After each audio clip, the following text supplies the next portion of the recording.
OpenUSD launches on Ethereum with Visa, Mastercard, Stripe backing. A stablecoin called OpenUSD is launching on Ethereum with backing from more than 140 businesses, including Visa, Mastercard, Stripe, and BlackRock, according to a July 31, 2026 announcement shared by Cointelegraph. The token goes live on Ethereum from day one, rather than debuting on a private chain and migrating later. The roster is the story. Payment networks, a payment processor, and the world's largest asset manager rarely put their names on the same crypto product at launch. That they did here says stablecoins have moved from a thing traditional finance tolerates to a thing it wants to issue.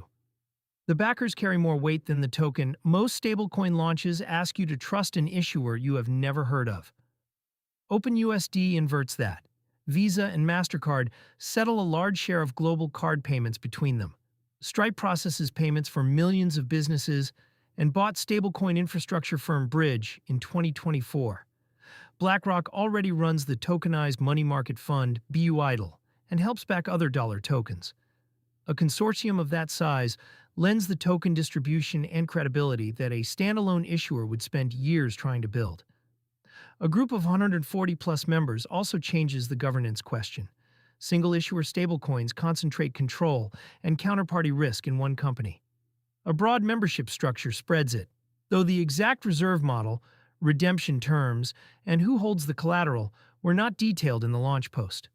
Those specifics decide whether OpenUSD behaves like a genuinely shared standard or like a familiar product with more logos on the box.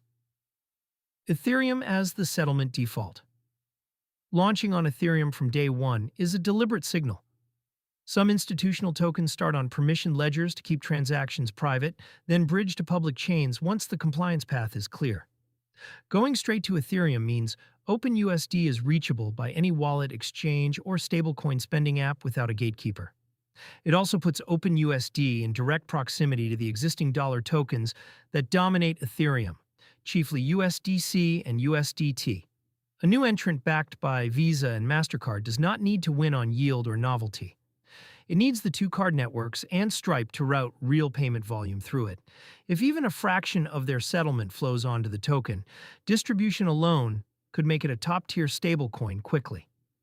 Card networks issuing what cards spend. For anyone who uses a crypto card, the interesting part is the vertical integration. Visa and Mastercard are the rails that nearly every crypto card on a Visa network or Mastercard network already runs on. Today, those cards convert crypto or stablecoins to fiat at the point of sale, with the network spread and conversion costs buried in the exchange rate. A stablecoin the networks themselves issue could eventually let that settlement happen in the stablecoin directly, trimming a conversion layer. That is a plausible direction, not a stated plan. The announcement covered the launch and the backers, not a card settlement roadmap. Still, the pieces line up. The companies that move card money are now issuing the dollar token, and stablecoin native cards already exist to spend it. Muted market, loud signal crypto prices barely reacted, which fits the current mood. As of July 31, 2026, Bitcoin traded near 64,257, up 0.4% on the day, and Ether sat around 1904, essentially flat. The Fear and Greed Index read 37, or fear. The market is not chasing narratives right now, so an institutional stablecoin launch registered as infrastructure news rather than a price catalyst. The gap between muted prices and heavyweight backing is the point. Adoption at this level shows up in settlement rails and treasury operations long before it shows up on a chart.